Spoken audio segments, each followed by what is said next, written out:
Implementing an enterprise resource planning or ERP system can be a complex undertaking that affects many parts of your business. As with any major initiative, a carefully designed implementation plan is critical. Dividing your implementation into 6 phases can maximize your success. All ERP projects start with a discovery and planning phase, which includes defining system requirements, researching and selecting the solution, and developing a cross-functional project team. Phase 2 centers on design. This includes analyzing existing workflows, business processes, and data to determine the impact of the new ERP.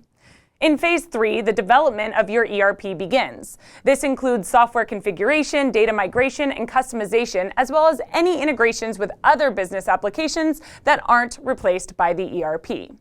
You'll conduct testing during Phase 4. In addition to fully testing all the capabilities of your new ERP, you should also validate migrated data and begin introductory end-user training. Phase 5 is the deployment stage to go live. Be prepared to troubleshoot and address any issues that may arise and help users get acclimated to the new system. You'll focus on support and updates in the final phase, listening to user feedback and adjusting the system accordingly. Organizing your ERP in these 6 phases, each with clear objectives, will ensure a smoother, more successful transition and give your team the confidence they need to leverage the system's full capabilities.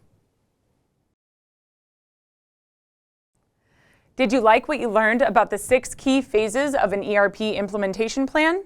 Then you should check out these 2 videos right here and subscribe to our YouTube channel by clicking this right here. You won't regret it.